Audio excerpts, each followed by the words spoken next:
오늘 같이 은혜 받을 하나님의 말씀은 마태복음 24장 32절 말씀부터 36절까지 말씀을 보셨습니다.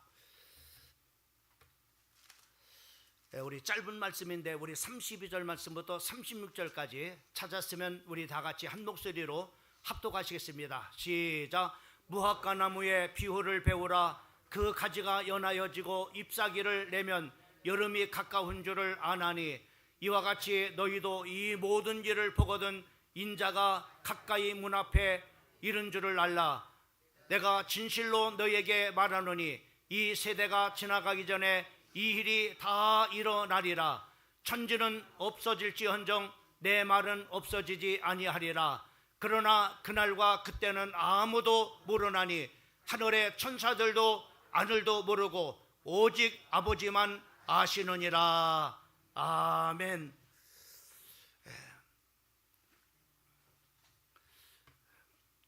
오늘 말씀의 제목은 재림의 징조와 성도의 준비라고 하는 제목을 가지고 말씀을 전하고자 합니다.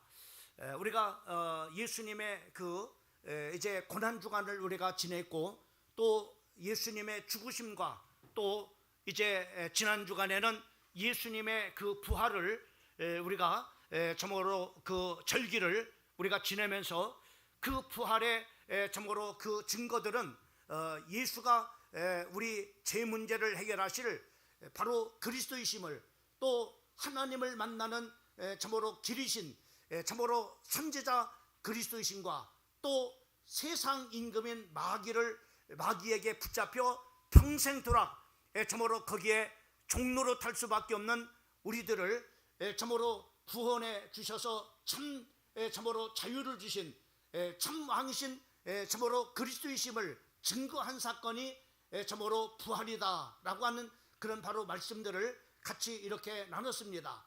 예수님은 부활로 참으로 우리에게 부활의 소망을 참으로 이렇게 주셨는데 이것으로 우리가 구원이 완성이 되는 것이 아니라 바로 구원의 완성은 재림을 통해서 바로 이렇게 완성이 되어져 가게 되어집니다. 그래서 우리가 참으로 예수님의 고난과 또 죽으심과 부활 또 예수님의 재림은 절대 바로 이렇게 시간표라고 이렇게 참으로 말할 수가 있습니다. 예수님의 참으로 이 땅의 탄생과 참으로 고난과 죽음이 예수님의 그 언약의 말씀대로 그대로 성취되어진 것처럼 바로 예수님의 재림도 반드시 성취될 바로 절대 바뀔 수 없는 그런 바로 시간표라고 하는 사실들을 우리 성도들이 참으로 깨닫기를 바라고 오늘 이제는 예수님이 그 재림하시는 참으로 소망의 그 말씀 또 예수님의 재림에 대한 그런 바로 징조와 우리 성도들이 어떻게 준비해야 될 것인가 라고 하는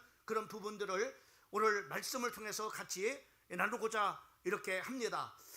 예수님이 승천하실 때 예수님께서는 반드시 내가 다시 오시겠다라고 이제 약속을 이렇게 해주셨던 것을 우리가 볼 수 있습니다. 또 예수님의 그 약속뿐만 아니라 성경에는 참으로 318번 참으로 가까이 예수님이 이 땅에 다시 오실 재림에 대한 그런 바로 기록의 말씀들이 참으로 있는 것을 우리가 볼 수가 있습니다. 또 참으로 이것을 우리가 참으로 구절로 이렇게 생각해 본다면은 25절마다 한 절씩 바로 뭐냐면은 예수님의 재림에 대해서 말씀을 하고 있는 참으로 이렇게 이 성경에 많은 그런 바로 부분이 예수님의 재림에 대한 말씀의 구절이 있다고 하는 것을 이렇게 참으로 증명해 주고 있는 것을 우리가 볼 수가 있습니다.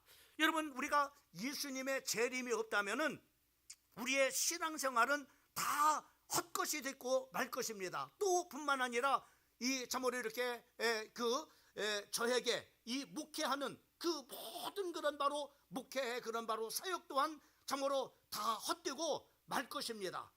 참으로 우리가 이 성경에 이 재림에 대한 그런 바로 참으로 이렇게 예언들을 우리가 좀 이렇게 살펴보면서 참으로 여러분이 참으로 재림의 큰 소망을 참으로 이렇게 희망을 여러분들이 가지시고 살아가기를 주님의 이름으로 참으로 부탁을 드립니다. 첫 번째로 우리가 이 재림에 대한 참으로 예언을 이렇게 살펴보고자 하고 그러는데 그 중에 먼저 예수님이 바로 뭐냐면은 자기 자신이 다시 오실 것에 대해서 이렇게 말씀을 해 주시고 있는 것을 우리가 볼 수가 있습니다.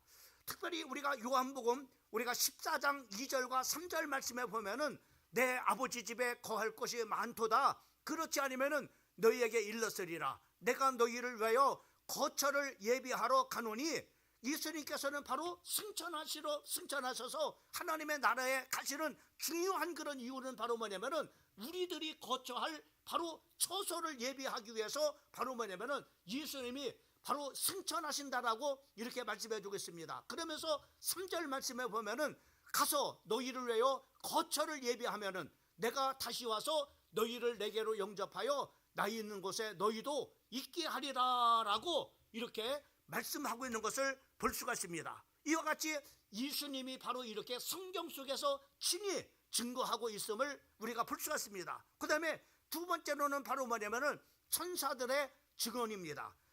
예수님이 승천하실 때 참으로 많은 그런 사람들이 예수님의 그 승천의 모습을 이렇게 봤습니다. 그때 하늘에서 천사들이 승천하시면서 바로 이렇게 올라가시는 그런 바로 예수님을 향해서 예수님을 점으로 보는 백성들에게 말씀하시기를 11절 말씀에 보면은 이르되 갈릴리 사람들아 어찌하여 서서 하늘을 쳐다보느냐, 너희 가운데서 하늘로 올리우신 이 예수는 하늘로 가심을 본 그대로 오시리라 라고 이렇게 천사들이 증언해 주고 있는 것을 우리가 볼 수가 있습니다. 또 성경에 참으로 그 예수님의 직접 부활을 목격했던 그 사도 바울 또한 바로 뭐냐면은 참으로 이렇게 예수님의 재림에 대해서 말씀을 해 주시고 있는 것을 우리가 볼 수 있습니다. 데살로니가전서 4장 15절과 17절 말씀을 보게 되면은 우리가 주의 말씀으로 너희에게 이것을 말하노니 주께서 강림하실 때까지 우리가 살아 있는 자도 또 자는 자보다도 다 결코 앞서지 못하리라. 주께서 호령과 천사장의 소리와 하나님의 나팔 소리가 친히 하늘로부터 강림하시리니. 자, 하나님께서는 바로 뭐냐면은 이제 승천하셨던 그런 바로 예수님은 바로 이렇게 천사장의 나팔 소리와 함께 예수님께서 이 땅에 강림하실 것에 대해서 말씀하고 있는 것을 보게 됩니다. 그 강림하실 때 어떤 일들이 일어나냐, 그리스도 안에서 죽은 자들이 먼저 부활되어진다라고 이렇게 말씀하고 있는 것을 우리가 볼 수가 있고, 17절 말씀에 그후에 우리 살아남은 자들도 그들과 함께 구름 속으로 끌어올려 공중에서 주를 영접하게 하시리니 그리하여 우리가 항상 주와 함께 있으리라 라고 이렇게 말씀해요. 그러니까 천사장의 나팔 소리가 울려 퍼질 때 주님이 구름을 타고 강림하실 때 바로 죽은 자들이 바로 뭐냐면은 신령한 몸으로 부활된다라고, 부활되어져서 바로 뭐냐면은 들림을 받는다라고, 공중으로 들림을 받는다고 말씀을 하고 있는 것을 보게 됩니다. 또 살아있는 자들도 바로 뭐냐면은 천사장의 나팔 소리가 울려 퍼질 때 주님이 오실 때 호련히 변화가 되어져서 공중으로 끌어올려 간다고 이렇게 성경에 말씀해 주고 있는 것을 우리가 볼 수가 있습니다. 또 디도서 2장 13절 말씀에 보면은 이것은 복스러운 그런 바로 소망이라고 말씀을 해 주시고 있는 것을 우리가 볼 수가 있고, 또 베드로 사도는 베드로전서 1장 13절 말씀에 그리스도께서 다시 나타날 때에 너희에게 가져다 주실 은혜를 온전히 바랄지어다 라고 이렇게 말씀해 주고 있는 것을 볼 수가 있습니다. 또 참으로 이렇게 사도 요한은 바로 성경 속에서 예언하기를 이렇게 말씀했습니다. 요한계시록 22장 마지막 절 전에 보면은 20절에 보면은 이것을 증언하는 이시가 이르시되 내가 진실로 속히 오리라 하시거늘 아멘 예수여 오시옵소서라고 이렇게 요한계시록의 마지막을 이렇게 장식하고 있는 것을 우리가 볼 수가 있습니다. 이렇게 바로 뭐냐면은 많은 예수님과 그리고 천사들이나 그리고 사도 바울이나 또 사도들이 바로 이렇게 성경 속에서 직접 바로 뭐냐면은 예수님이 다시 재림할 것에 대해서 약속을 해주시고 있는 것을 볼 수가 있습니다. 이 약속은 바로 절대 반드시 바로 뭐냐면은 지켜질 바로 약속이라고 하는 사실들을 우리 사랑하는 성도들이 기억하기를 주님의 이름으로 축복합니다. 그 다음에 두 번째로는 바로 뭐냐면은 재림의 징조에 대해서 우리에게 말씀해 주고 있는 것을 우리가 볼 수가 있습니다. 마태복음 24장 3절 말씀에 보면은 감람산에서 예수님이 참으로 이렇게 있을 때 제자들이 조용히 와서 바로 예수님, 우리에게 어느 때에 참으로 이렇게 주님의 임함과 세상의 끝에는 무슨 징조가 있습니까? 라고 이렇게 예수님 앞에 물었습니다. 그때 예수님께서 바로 뭐냐면은 대답하시기를 이렇게 대답하셨어요. 그 때에 대해서는 바로 뭐냐면은 그날과 그때는 아무도 모르나니 하늘의 천사들도 모르고 아들도 모르고 오직 아버지만 아시느니라 라고 이렇게 말씀을 해주시고 있는 것을 우리가 볼 수가 있고, 사도행전 1장 7절 말씀에 보면은 때와 시기는 아버지께서 자기의 권한에 두셨으니 너희는 알 바가 아니라. 다시 말씀하면 언제 예수님이 이 땅에 오십니까? 라고 예수님의 제자들이 예수님께 물었을 때 그 때와 시에 대해서는 바로 뭐냐면은 너희가 알 바 아니고 바로 뭐냐면은 이 권한은 바로 하늘에 계신 아버지만 아신다라고 이렇게 말씀하고 있는 것을 우리가 볼 수가 있습니다. 그러니까 바로 뭐냐면은 언제 예수님이 온다라고 하는 그런 말을 하고 그런 저모로 이렇게 그 말을 전하는 그런 사람들이 있다면은 가짜라고 여러분들이 생각하셔도 참으로 틀림이 없다고 하는 사실입니다. 왜? 성경은 바로 뭐냐면은 그 때와 시에 대해서는 절대로 아무도 알지 못하고 하늘에 계신 아버지만 안다라고 이렇게 말씀을 해주시고 있기 때문입니다. 그러나 바로 뭐냐면은 징조가 나타나요. 자칫하시면은 예수님이 오실 때가 되면은 바로 여러 가지 징조가 나타났는데 그 중에 하나가 바로 뭐냐면은 이스라엘의 징조입니다. 자칫하시면 지금 저 중동에 있는 바로 이스라엘 나라를 잘 주목하라고 하는 겁니다. 여러분, 이스라엘 나라를 주목할 때 성경은 뭐라고 말씀하느냐면은 마태복음 21장 19절 말씀에 보면은 이렇게 말씀하셔서 이르시되 이제부터 영원토록 네가 열매를 맺지 못하리라 하시니 무화과 나무가 곧 마른지라 라고 이렇게 말씀했습니다. 예수님이 어느 날 길가를 갈 때 무화과 나무를 보시고 열매가 없는 것을 보시고 저주를 했습니다. 그때 저주했을 때 바로 뭐냐면은 뿌리까지 바짝 말라서 그냥 죽어버렸어요. 이것은 바로 무엇을 말하냐면은 이스라엘의 멸망에 대해서 바로 뭐냐면은 예견하는 겁니다. 예언한 것입니다. 다시 말하면 그때는 참으로 무화과 나무가 열매를 맺을 그런 바로 시기가 아닌데 바로 뭐냐면은 예수님께서 그렇게 하신 거는 바로 그것은 바로 뭐냐면은 바로 이렇게 이스라엘이 이렇게 멸망을 당할 것에 대해서 바로 말씀한 겁니다.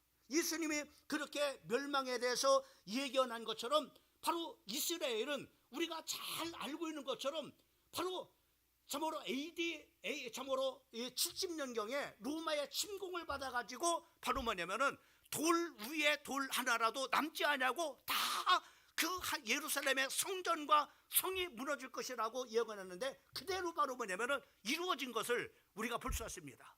그러나 우리가 여기서 조금 더 하나 짚고 또 깊게 참으로 이렇게 알아야 될 것은 바로 뭐냐면은 이미 그때 멸망당한 것이 아니라 바로 이스라엘은 참으로 하나님을 버리고 우상 숭배하고 그리고 방탕한 그런 바로 참으로 민족이 되다 보니까는 하나님께서 버림을 당해서 586년경에 우리가 잘 알고 있는 것처럼 참으로 세계사 속에서 나오는 것처럼 바벨론이라고 하는 그런 바로 그 느부갓네살 임금의 그 참으로 군대들의 침공을 받아가지고 586년경에 완전히 멸망을 당했습니다. 그 이후로 바로 뭐냐면은 참으로 계속 참으로 바벨론이 참으로 페르시아 제국에게 멸망을 당하고 또 페르시아 제국이 로마 제국에 헬라 제국에 멸망을 당하고 또 헬라 제국이 로마 제국에 멸망을 당해서 이스라엘은 계속 나라가 없이 바로 뭐냐면은 이렇게 살아왔음을 우리가 볼 수가 있습니다. 그 바로 뭐냐면은 그러니까는 일찍이 바로 뭐냐 이스라엘은 나라가 없이 바로 이렇게 망했어요. 또 바로 참으로 이렇게 나라가 이렇게 망해서 우리가 1, 2차 세계대회를 통해서 우리가 잘 알듯이 이스라엘은 바로 뭐냐면 나라가 없이 유리방황하는 백성들이 있습니다. 그래서 바로 뭐냐면 나라 없이 떠돌아다니다가 바로 뭐냐면은 게르만 민족인 참으로 참으로 독일 참으로 히틀러에게 600만이라는 많은 그런 바로 사람들이 학살을 당하고 죽임을 당한 그런 바로 사건들을 우리는 잘 알 겁니다. 이와 같이 바로 하나님을 버린 백성들이 바로 이와 같이 하나님의 진노를 받아서 이렇게 쫄딱 망하게 된 것을 우리가 볼 수가 있어요. 근데 하나님의 선택된 이 백성이 결코 망하지 않는 그런 이유가 뭐냐면은 하나님이 바로 이 참으로 마태복음 24장 32절에 무화과 나무 비유를 배우라 이렇게 말씀하고 있어요. 무화과 나무를 잘 봐라. 이스라엘을 상징하고 있는 무화과 나무를 잘 봐라. 이 무화과 나무가 바로 뭐냐면은 가지가 연하여지고 잎사귀가 내면은 여름이 가까운 줄을 아나니 라고 이렇게 말하면서 바로 이것을 보면서 너희는 바로 내가 이제 곧 문 앞에 이른 줄을 알라. 다시 말씀하면 참으로 재림의 때가 곧 가까웠음을 이것을 보면서 알르라고 이렇게 말씀해 주고 있는 것을 볼 수가 있습니다. 여러분, 이스라엘이라는 나라가 그렇게 수천 년 동안 나라가 없이 방황하는 그런 바로 노예가 되고 또 참으로 속국이 되어지고 그리고 유리방황하는 그런 바로 민족이 됐다가 1948년도 5월 14일 날 바로 뭐냐면은 독립을 하게 되는 것을 우리가 볼 수 있습니다. 기적입니다. 이 독립을 해서 바로 뭐냐면은 이 독립을 해서 이 무화과 나무가 이제는 바로 뭐냐면 잎이 나기 시작하는 거예요. 싹이 나기 시작하는 거예요. 그러면서 바로 뭐냐면은 싹이 나기 시작하면서 바로 뭐냐면은 여기 32절에 말씀하고 있는 것처럼 무화과 나무가 이제는 잎사귀를 내며 여름이 가까운 줄을 아나니, 잎사귀가 내면 여름이 가까운 줄 아는 것처럼 이스라엘이 회복하는 것을 보면서 너희는 바로 뭐냐면은 주님께서 곧 문 앞에 이른 줄을 알라라고 이렇게 그 뒷절 33절 34절에 보면 그렇게 말씀하고 있는 것을 우리가 볼 수가 있습니다. 그러면서 바로 뭐냐면은 33절까지 그렇게 말씀하고 34절에 이렇게 말합니다. 자, 이 무화과 나무가 바로 뭐냐면 이제는 싹이 나고 잎이 나서 바로 뭐냐면은 싹이 나서 이제는 바로 이렇게 됐을 때 바로 34절 이렇게 말합니다. 내가 진실로 네게 말하노니 이 세대가 지나가기 전에는 이 일이 다 일어나리라. 주님이 오시는 때가 바로 이 세대가 지나가기 전에 바로 뭐냐면 주님이 이 땅에 오실 것에 대해서 말씀을 하고 있는 것을 보게 됩니다. 그러면 여기 이 세대가 지나가기 전에라고 말씀하는데, 그러면 바로 이 세대라고 하는 말은 이 한 세대를 말하는데, 이 한 세대는 뭘 말하느냐? 창세기 우리가 15장 12절 말씀부터 16절까지 말씀해 보면은 아브라함이 이제 꿈중에 바로 이제 이 참으로 이스라엘 백성들이 노예로 팔려갈 것, 앞으로 미래에 대한 바로 뭐냐면 꿈을 보여줬어요. 바로 400년 동안 참으로 너희가 노예로 팔려가게 될 것이다. 노예 생활을 할 것이다. 그리고 거기서 이제는 노예 생활이 끝나온 다음에 해방될 것이다 라고 이 미리 아브라함에게 말씀했어요. 자, 12절 말씀 16절 말씀에 보면 해질 때 아브라함이 깊은 잠에 임하고 큰 흑암과 두려움이 그에게 임하더니 라고 말씀하고 있고, 여호와께서 아브라함에게 이르시되 너는 반드시 알라. 네 자손이 이방인의 객이 되어 그들을 섬겼고 그들을 400년 동안을 네 자손을 기록케 하리라. 이미 아브라함을 통해서 400년 동안을 이스라엘 백성들이 종살이할 것을, 애굽에서 종살이할 것을 이미 말씀해 주신 거예요. 그리고 난 다음에 바로 14절이 이렇게 말해요. 그들이 섬기는 날에 네가 징벌을 하여 그 후에 네 자손이 그 재물을 이끌고 나올 것이다. 그대로 됐죠. 15절 말씀에 너는 장수하다가 편안히 조상에 돌아가 장사될 것이고 네 자손은 4대 만에, 여기 중요한 단어가 있어요. 4대 만이래. 4대가 뭡니까? 400년. 그러니까 한 세대가 바로 100년을 말하는 것을 우리가 봤어요. 그러니까는 이스라엘이 독립에 대해서 한 세대라고 말했을 때는 바로 뭐냐면은 100년 안쪽이라고 하는 거죠. 이렇게 우리가 추측을 해볼 수 있습니다. 그러나 우리가 예수님이 언제 오겠다라고 하는 것을 정확하게 말을 할 수 없지만은 대략적으로 무화과 나무의 비유를 배우라. 무화과 나무가 잎이 언하여지고 싹이 나게 될 때 바로 여름이 가까운 줄 아는 것처럼 주님이 올 때가 가까운 점을 너희가 알라라고 그 뒷절에 24장 33절에 그렇게 말씀하고 있는 것을 볼 수가 있습니다. 그러니까는 우리가 이스라엘을 주목해볼 중요한 것이 있습니다. 여러분, 중동을 주목해보라 이 말이죠. 저 중동에 있는 하나님의 선민인 이스라엘 백성들을 주목해보라는 겁니다. 그들이 이제는 하나님께로 돌아온다고 말씀하고 있어요. 그들이 이제는 하나님을 예배할 제3성전을 준비한다고 말씀하고 있는 것을 보게 됩니다. 그래서 그들의 예배가 회복됩니다. 하나님과 관계가 회복됩니다. 그들이 이제는 바로 참으로 이 복음을 읽고 하나님께로 돌아오는 역사가 일어나게 되는 것을 볼 수가 있습니다. 그때 주님이 바로 오실 때가 가까워진다, 이런 징조가 나타난다는 것을 말씀해 주고 있는 것을 볼 수가 있습니다. 그래서 여러분, 우리가 바로 이렇게 이스라엘을 주목해 볼 필요성이 있어요. 그 다음에 두 번째로는 바로 뭐냐면은, 두 번째로는 자연계의 징조입니다. 또 자연계의 징조는 바로 뭐냐면은, 자, 참으로 예수님이 언제 오시느냐라고 했을 때 마태복음 우리가 24장 29절 말씀에 보면은, 그날 환란 후에 즉시 해가 어두워지고 달이 빛을 내지 아니하며 별들이 하늘에서 떨어지며 하늘의 권능들이 흔들리리라 라고 했어요. 마가복음 말씀에서도 바로 뭐냐면은, 큰 환란 후에 바로 뭐냐면 주님이 바로 뭐냐면은 이 땅에 오실 것에 대해서 바로 말씀하고 있는 것을 우리가 볼 수가 있는데, 오늘 이 마태복음 24장 49절도 큰 환란 후에 즉시 해가 어두워져 버리고 달이 빛을 내지 아니하며 별들이 하늘에서 떨어지며 하늘의 권능들이 흔들리리라. 자연계가 완전히 바로 질서가 무질서해져 버리는 것을 볼 수가 있습니다. 여러분 한번 생각해 보세요. 해가 어두워져 버리는 사람, 이 땅이 어떻게 되겠습니까? 해가 빛을 발하지 못하면 다 얼어 죽어요. 식물이 살 수가 없습니다. 사람이 살 수가 없습니다. 달빛이 빛을 잃어버립니다. 별들이 떨어집니다. 이 엄청난 그런 바로 환란이 있고 난 다음에 바로 뭐냐, 주님이 하늘에서 정말로 구름 타고 천사랑의 나팔수레가 울려 퍼질 때 바로 뭐냐면 주님이 오신다고 말씀해 주고 있는 것을 볼 수가 있습니다.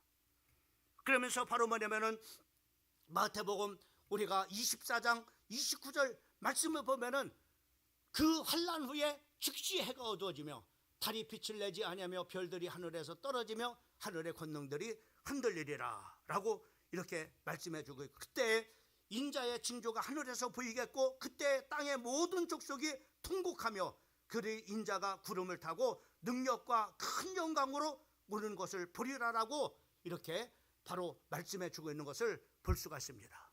그 다음에 또 마태복음 24장 7절 말씀에 보면은 민족이 민족을, 나라가 그 곳곳에서 전쟁이 일어나는 겁니다. 지금 러시아와 우크라이나가 전쟁이 일어나고, 참으로 이스라엘과 하마스와 그런 전쟁이 일어나고, 참으로 리비아에 참으로 내전이 일어나고, 이렇게 하는 곳곳에 바로 뭐냐면은 계속 전쟁이 일어난다. 전쟁이 일어나고, 그 다음에 바로 뭐냐면 곳곳에서 기근과 지진이 일어난다고 이렇게 말씀하고 있는 것을 볼 수가 있습니다.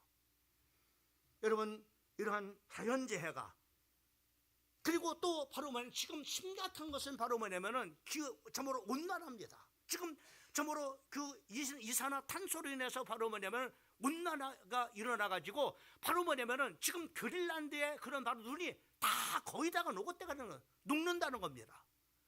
이 참으로 눈이 녹게 되면은 바로 뭐냐면은 햇빛을 바로 뭐냐면은 참으로 이렇게 햇빛을 저기에서 반사하지 못해가지고 바로 뭐냐면 이 물이 녹아가지고 바로 뭐냐면 작은 그런 섬들은 수물이 돼. 그래서 많은 그런 나라들이 없어지게 된다는 거죠. 없어진다는 거죠. 여러분들이 한번, 저는 지난 주간에 여러분 세계사, 참으로 벌거벗은 세계사라고 하는 그런 바로 세계사를 정말 이렇게 방영하는 것을 보면서 바로 그때 그 기후에 대한 그런 바로 얘기를 하는데 정말 심각합니다. 지금 여러분 호주에서는 얼마만큼 산불이 일어나는 저 온난화로 해서 자연 산불이 일어나가지고 어때요? 참으로 1년 동안에 바로 뭐냐면 1년에 3분의 2가 계속 불이 꺼지지 않고 불이 타버린 거예요. 호주가 우리나라의 믹배를 바로 태워버려요. 우리나라의 믹배를 태워버렸습니다. 얼마나 많은 그런 바로 짐승들이 죽었는지 모릅니다. 얼마나 많은 사람들이 이재민이 났는지 모릅니다.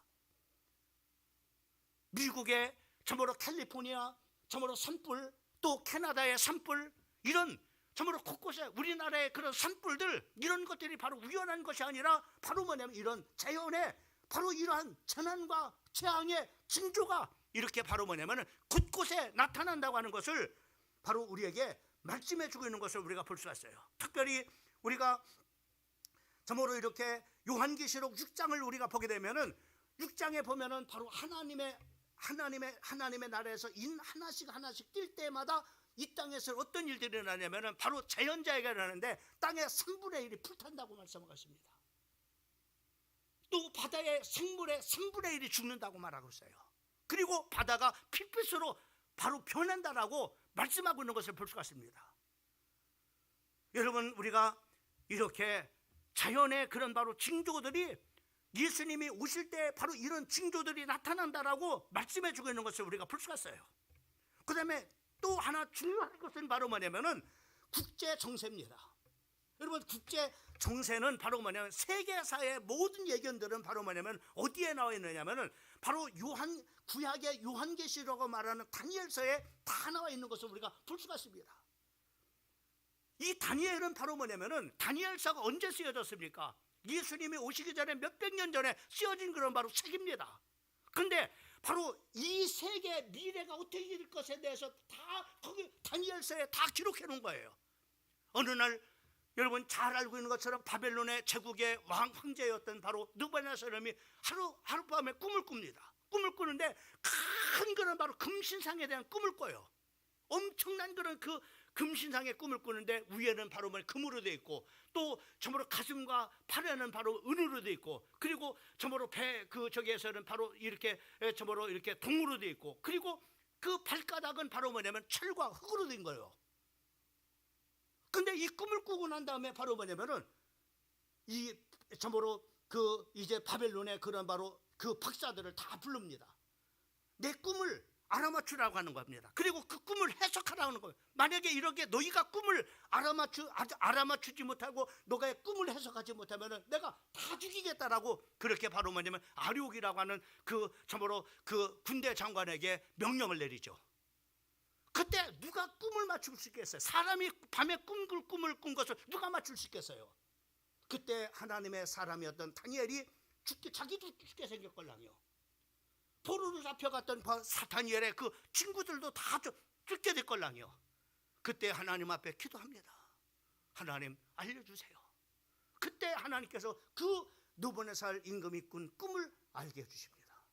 큰 금신상을 머리는 바로 바벨론 제국을 말합니다. 그리고 참으로 그 가슴과 그런 바로 팔은 바로 뭐냐면은 참으로 앞으로 바벨론 다음에 세워질 그런 바로 메대와 파사 제국을 말하고 있습니다. 이것이 바로 우리가 말하는 페르시아 제국이라고 말하는 거죠. 페르시아 제국이 설 것입니다. 그 페르시아 제국 멸망하게 되면 바로 헬라라는 그런 바로 저모로 나라가 저모로 이 페르시아 제국을 멸망시킬 겁니다. 또 그 페르시아 제국이 바로 로마라고 하는 나라에 멸망을 당할 것입니다. 라고 이렇게 말하는 겁니다. 여러분, 성경을 보면은요 정말로 하나님이 살아계신 세상의 모든 주권자이심을 바로 뭐냐면 우리는 말을 하지 않을 수가 없습니다. 불복할 수밖에 없어요. 이미 다니엘 시대에 바로 그 바벨론 제국 때에 바로 세계사 앞으로 되어질 세계사에 대해서 쫙 뒤를 바로 뭐냐면 말씀하고 있으니 말이에요. 기가 막힌 거 아닙니까? 근데 주목해 볼 것은 바로 뭐냐면 정말 큰 금신상의 10발가락입니다. 이 10발가락이 바로 뭐냐면은 10발은 옛 로마 영토에서 세워진 나라들을 말합니다. 지금 그것이 바로 어떻습니까? 유럽 연합국입니다. 유럽 연합국이 바로 뭐냐면 지금 화폐가 통일을 쓰고 있습니다. 그리고 정치가 바로 통일되고 있습니다. 그리고 경제가 통일되어 있고 그리고 국방마저도 통일되어 있습니다.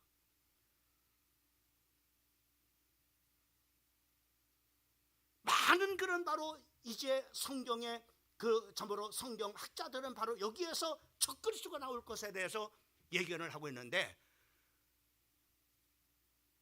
누가 적그리스도인지는 모르지만은 그러나 분명한 것은 바로 뭐냐면은 하나님의 돌이 나타나서 바로 뭐냐면은 이 10제국을 바로 뭐냐면은 박살낼 것을 말씀해주고 있어요. 다시 말씀해 여러분, 세계사를 잘 보라 이 말입니다.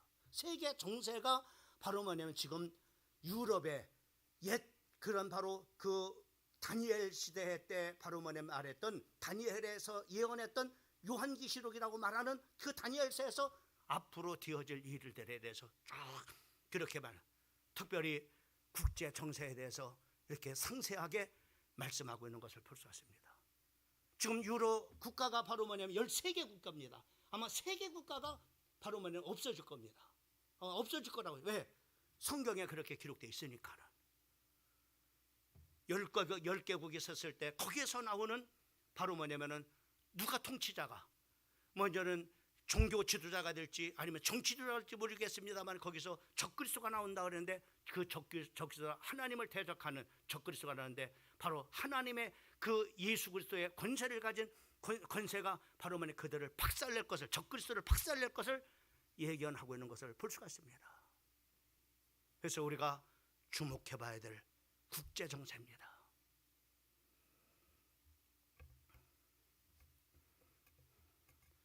그래서 다니엘서 우리가 7장 13절 말씀에 이렇게 말합니다. 내가 또 밤 환상 중에 보니 인자 같은 이가 하늘 구름 타고 와서, 그때에 주님이 하늘에서 구름을 타고 이 땅에 오실 것을 벌써 다니엘이 그 환상을 봤던 겁니다. 그리고 구약의 요한계시록이라고 말하는 다니엘서에다가 이렇게 기록해 놓은 것을 볼 수가 있습니다. 정말 기가 막히지 않을 수가 없습니다.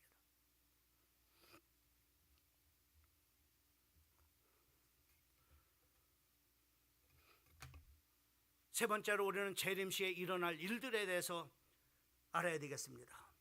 그러면 예수님이 재림할 때 어떤 일들이 일어나느냐?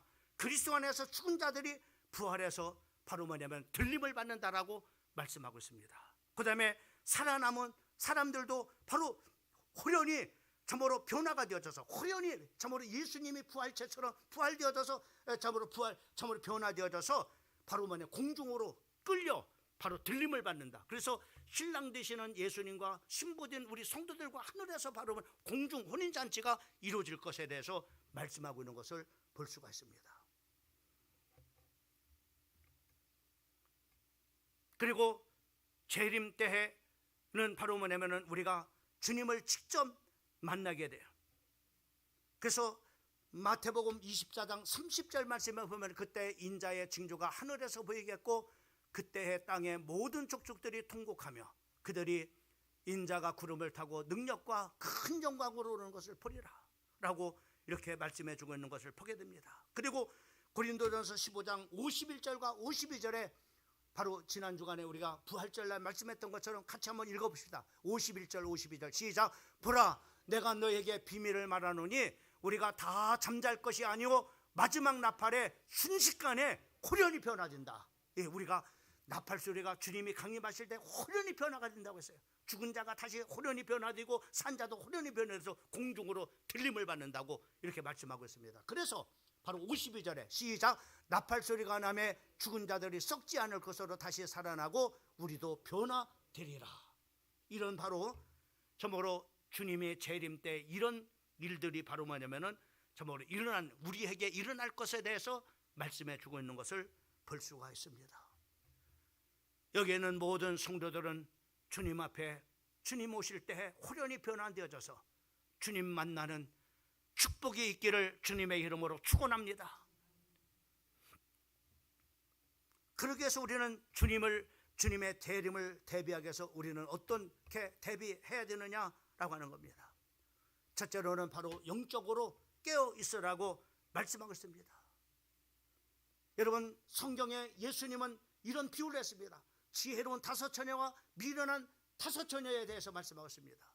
미련한 5처녀는 바로 신랑 되시는 주님을 맞이할 때 기름을 준비하려 다 잠들고 있었어요. 그때 신랑 오신다라고 했을 때 바로 기름을 준비했던 5처녀는 신랑 되시는 예수님을 맞이할 수 있었지만은 준비하지 못하고 깨워서 참으로 잊지 못해 잠자고 있었던 미련한 5처녀는 신랑 되신 주님을 맞이하지 못해 백같에서 슬피 울며 이를 갈미 있었음을 우리는 성경을 통해서 보고, 이거는 뭘 말씀하세요? 주님이 오실 때 바로 준비된 자는 주님을 맞이할 수 있지만은 준비되지 못한 자는 주님을 맞이하지 못했음을 말씀해 주면서 우리에게 깨어 있으라고 말씀하고 있는 것을 볼 수가 있습니다. 그래서 마태복음 24장 42절에 그러므로 깨어 있으라 어느 날에 너희 주가 임할는지 너희가 알지 못함이라 라고 말씀했습니다. 그 다음에 두 번째로는 이 마지막 때일수록 참된 교회에 속해서 신앙생활을 해야 됩니다. 요한계시록 12장 1절 말씀에 보면은 거기에 바로 해를 옷 입은 한 여자에 대해서 이것은 바로 교회를 말씀하고 있고, 또 요한계시록 17장 1절 말씀부터 6절까지는 많은 물 위에 앉은 여자가 나타났는데 이 바로 음녀를 말하고 있습니다. 다시 말하면 바로 타락된 그런 교회를 말하고 있습니다. 여러분, 앞으로는 성경에 뭐라 했습니까? 많은 그런 바로 거짓 선지자와 그리고 자칭 자기가 그리스도라고 하는 자들이 많이 일어난다고 말씀하고 있습니다. 그리고 바로 뭐냐면 혼합주의와 종교 다원주의가 바로 뭐냐면은 많이 일어나. 너도 구원받고 나도 구원받고 종교는 다 하나다라고 이렇게 하는 그런 바로 이런 혼합주의들이 바로 뭐냐면 많이 일어날 것에 대해서 말씀해 주고 있는 것을 볼 수가 있습니다. 그래서 성경은 이렇게 말합니다. 마태복음 24장 4절부터 5절까지 같이 한번 읽어봅니다. 시작. 예수께서 대답하여 이르시되 너희가 사람의 미혹을 받지 않도록 주의하라. 많은 사람이 내 이름으로 와서 이르되 나는 그리스도라 하여 많은 사람을 미혹하리라 라고. 이렇게 마지막 때일수록 미혹이 많습니다. 세상에 미혹이 많습니다. 세상에 유혹이 많습니다.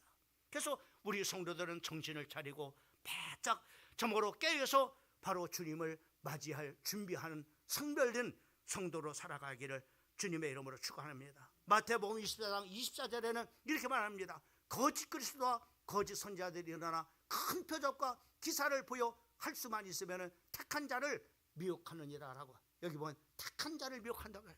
여기서 택한 자랄지라도 미혹당하면 뭐 한다는 얘기입니까? 지옥 간다는 얘기입니다. 미혹당하면. 그래서 마지막 때 정말로 정신을 바짝 차리고 정말로 참된 진리가 선포되어지는 교회에서 신앙생활을 해야 될 것에 대해서 우리에게 말씀해 주고 있는 것을 보게 됩니다. 그리고 충성되고 지혜 있는 종이 되라고 말씀하고 있는 것을 보게 됩니다. 마태복음 24장 42절에 그러므로 깨어있으라 어느 날에 너희 주가 임할는지 너희가 알지 못함이라 라고 하면서 깨어있으라고 말씀하고 있고, 44절에는 이러므로 너희도 준비하고 있어라 생각지 않은 때가 인자가 오리라. 깨어있고 항상 준비해야 된 성도가 되라고 하는 겁니다. 언제 와도 주님이 언제 온다 할지라도 바로 부끄럽지 않은 그런 바로 모습으로 주님을 만날 수 있는 성도로 항상 살으라고 말씀해 주고 있는 것을 보게 됩니다. 마지막으로 우리 성도들은 마지막 때일수록 구별된 생활을 해야 됩니다.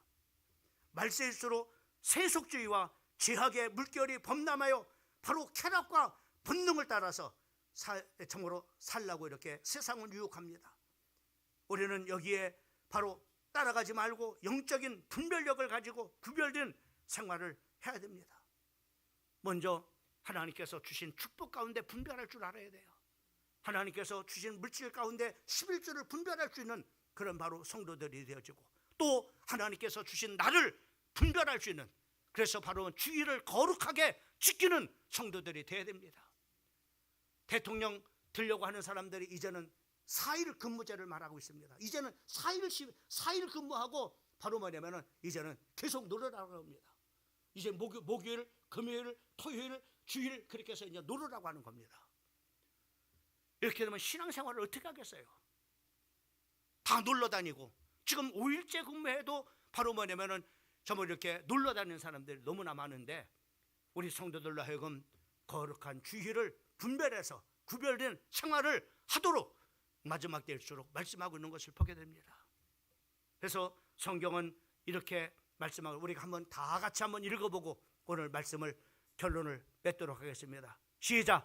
또 약속하신 이는 믿으시니 우리가 믿는 도리의 소망을 움직이지 말며 굳게 잡고 서로 돌아보아 사랑과 선행을 격려하며 모이기를 패하는 어떤 사람들의 습관과 같이 하지 말고 오직 권하여 그날이 가까움을 볼수록, 그날이 가까움을 볼 수 있도록, 주님이 가까움을 볼 수 있도록 더 모이기를 힘쓰고 서로 사랑이 식어지는 이때 더 사랑하고 격려하고 정말 이렇게 힘쓰는 성도가 되라고 우리에게 말씀해 주고 있는 것을 볼 수가 있습니다.